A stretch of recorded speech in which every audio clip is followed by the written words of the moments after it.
আজকে আমরা একটা কোড এক্সাম্পল দেখব ইন অ্যাসেম্বলি ল্যাঙ্গুয়েজ। ঠিক আছে, দেখো আমি দুটা স্ন্যাপশট দিয়ে রাখছি। বেসিকলি এই স্ন্যাপশটটা হচ্ছে একদম বেসিক। হ্যাঁ, তো এই ফার্স্ট কোডে যে কাজটা করছি আমরা খুবই সহজে জাস্ট শো করেছি কিভাবে ইনপুট আর আউটপুট অপারেশনটা পারফর্ম করা হয় অ্যাসেম্বলি ল্যাঙ্গুয়েজ। ঠিক আছে, ধরো যে তুমি একটা ইনপুট নিলা এ, সেটা তুমি আউটপুটে ডিসপ্লে করতে চাও। এই কাজটুকু তুমি কিভাবে করবা সেটাই শুধুমাত্র এই কোডের মাধ্যমে দেখানো হয়েছে। ঠিক আছে, চলো আমরা কোডটা একটু EMU 8086 এ রান করে দেখি। ওকে,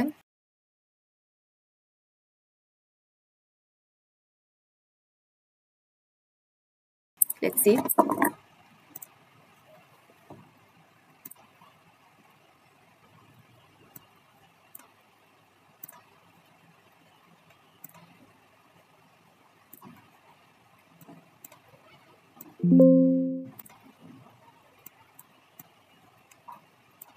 ওকে, তো এখানে যদি আমরা সেম কোডটা লিখি, যেমন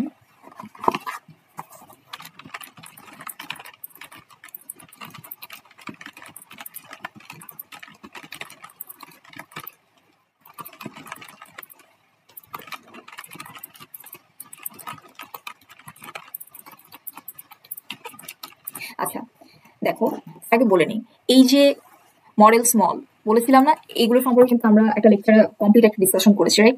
তো এই যে স্ট্যাক সাইজ ডিফাইন করে দিলাম, ডেটা সেগমেন্ট, এটা হচ্ছে কোড সেগমেন্ট, এটা হচ্ছে আমাদের মেইন প্রো। আমি যেটা বলেছিলাম যে আমাদের যে কোড সেগমেন্টের আন্ডারে আমরা বেসিক ইনস্ট্রাকশন গুলো লিখে ফেলি। হ্যাঁ, এখানে মেনলি প্রোগ্রাম গুলো লেখা হয়।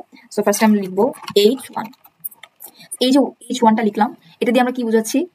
এখন আমরা ইন্টারাপ্টকে বলতেছি যে ভাই এখন কিন্তু একটা ইনপুট রিড করতে হবে। ইন্টারাপ্টকে কল করি, ইন্টারাপ্ট আসলো।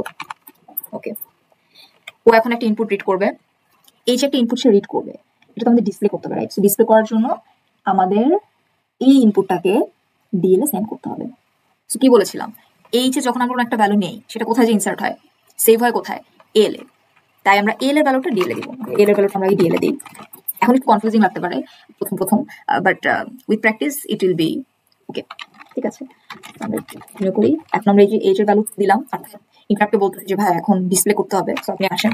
ও আসলো।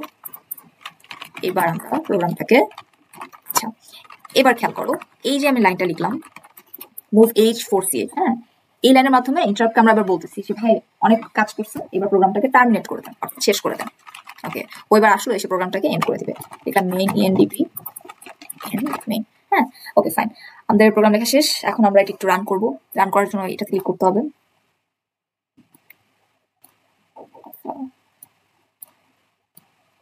ওকে, এই রান বাটনে ক্লিক করবা। আচ্ছা, এই যেখানে ক্লিক করার পর দেখো আমাদের কাছে ইনপুট আছে, আমি দিলাম একটা স্মল লেটার এ। আচ্ছা দেখো, বুঝতেছো কিনা কতটুকু জানি না, বাট দেখো এই যে আমি এটা হচ্ছে ফার্স্ট টাইম এটা ইনসার্ট করে মানে ইনপুট দিয়েছিলাম, দিস ওয়ান ফার্স্ট এটা আমি ইনপুট দিয়েছি। আর সেকেন্ড যেটা দেখতে পাচ্ছ, এটা আমাকে ইমুলেটরটা অ্যাজ এন আউটপুট শো করতেছে। হ্যাঁ, এটার অ্যালাইনমেন্টের কারণে মানে বোঝা যাচ্ছে না ঠিকঠাক, মাঝখানে একটু লাইন ব্রেক দেওয়া দরকার ছিল, বাট বেসিক আইডিয়াটা এটা। এখন চলে আসো এটা মেইন পার্টে। মেইন পার্টটা কি? যেমন ধরো এটা তো আমি তোমাদেরকে পুরো প্রোগ্রামটা একসাথে রান করে দেখালাম। এখন তোমরা বলতে পারো যে আপু আপনি যে এত কিছু বুঝালেন, কিভাবে বুঝলেন যে এটা এভাবেই পারফর্ম হইতেছে, কাজগুলো ঠিক এভাবেই চলতেছে? হ্যাঁ, আমি এটা কিভাবে বুঝলাম সেটা তোমাদেরকে দেখাচ্ছি। দেখো, এই প্রোগ্রামটা রান করার পরে আমি প্রথম থেকে যাই। হ্যাঁ, এটা ক্লিক করবা। তুমি চাইলে স্টেপ বাই স্টেপ দেখতে পারো যে এই রেজিস্টার গুলার কথা যে আমি বললাম, এই ভ্যালু এখানে স্টোর হয়, ওই ভ্যালু এখানে স্টোর হয়, এটা তোমরা নিজেরা দেখে নিতে পারো একদম সরাসরি। কিভাবে? সিঙ্গেল স্টেপে ক্লিক করবা।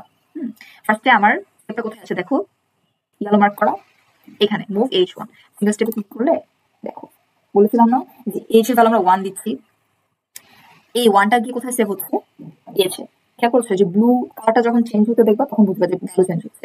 আর আরেকটা স্টেপ দিই, দেখো এই যে আমাদের ইন্টারাপ্টটা কল হচ্ছে। ঠিক আছে, ইন্টারাপ্ট কাজ করতেছে। এখন ইন্টারাপ্টটা কাজ করার সময় খেয়াল করে দেখো, এখন জেনারেল রেজিস্টারের ভ্যালুগুলো চেঞ্জ হবে না। হ্যাঁ, আচ্ছা এই যে ইন্টারাপ্ট কাজ করার পর কি আমাদের কাছে ইনপুট নেব, আমরা দিলাম এ। একটা জিনিস খেয়াল করো, এই যে আমি এখানে এটা দিলাম, এটা কি বলেছিলাম, এল এ যে স্টোর হয় বলেছিলাম না? এল এ স্টোর হলো কিভাবে বুঝলাম? ভ্যালু চেঞ্জ হয়েছে, ব্লু কালার হয়েছে, রাইট? 61। এখন বলতে পারো যে আপু এর ভ্যালু দিলাম এ, স্টোর হলো 61, এটা কিভাবে? আচ্ছা, here comes the question, and এটা খুবই ইন্টারেস্টিং একটা পার্ট তোমাদের অ্যাসেম্বলি ল্যাঙ্গুয়েজে। সেটা হচ্ছে এখানে এর এর যে ভ্যালুটা, এটার হেক্সা ডেসিমাল যে ভ্যালুটা, ওইটা এলএজে স্টোর হয়, ঠিক আছে? যেমন আমি তোমাদেরকে যদি এই চারটা দেখাই, খেয়াল করে দেখো স্মল লেটার কোনটা, এ। হুম, আচ্ছা, এটার কারেসপন্ডিং হেক্সা ভ্যালুটা কত? As you can see 61। খেয়াল করেছো? এই 61 কিন্তু এই এলএজে স্টোর হচ্ছে। Did you see? সো ঠিক আছে, আমরা আরেকটু সামনে আগাই, আরেকটা স্টেপ আগাই, দেখি কি আসে। আচ্ছা, এখন দেখো আমি এল এর ভ্যালুটা ডিএল এ সেন্ড করে দিয়েছি, রাইট? সো ডিএল এর ভ্যালু এখন চেঞ্জ হবে, দেখি চেঞ্জ হয় কিনা। এল এ যে ভ্যালুটা ছিল এটা কোথায় চলে আসছে? ডিএল এ চলে আসছে। এখন দেখো আমি এইচ এর ভ্যালু কি করলাম, কজ আমার এখন আউটপুট করতে হবে, দেখি এইচ এর ভ্যালু কত হয়। খেয়াল করে দেখো এইচ এর ভ্যালু কি হয়ে গেছে? 2 হয়ে গেছে। এবার আমি আবার ইন্টারাপ্ট কল করলাম। যখন আমি ইন্টারাপ্টটা কল করলাম আমার কিন্তু আউটপুটটা শো করতেছে, বুঝতে পেরেছো? So this is how the whole code works. Okay, এই সিঙ্গেল স্টেপটা খুবই ইম্পর্টেন্ট তোমাদের ভার্সিটিতে, যদি মানে ফ্যাকাল্টিরা এটা তো মানে রিকোয়ারমেন্ট থাকবেই। সো আমি আসলে খুঁজে পাচ্ছিলাম না কোনো ভিডিও আমি যখন পড়তেছিলাম, সো আমি ভাবলাম যে সিঙ্গেল স্টেপ করেই দেখাই, so that it can be easier to understand. আচ্ছা, নেক্সট একটু যাই। দেখো এইচ আমরা আবার 4ch ইনক্লুড করতেছিলাম না? দেখো এইচ এ 4c চলে আসছে, ঠিক আছে? এইচটা দিয়ে বেসিক্যালি হেক্সাডেসিমাল বোঝাচ্ছে। ওকে, দেন ইন্টারাপ্ট কল হইলো, দেন এইচ আমাদের প্রোগ্রামটা শেষ।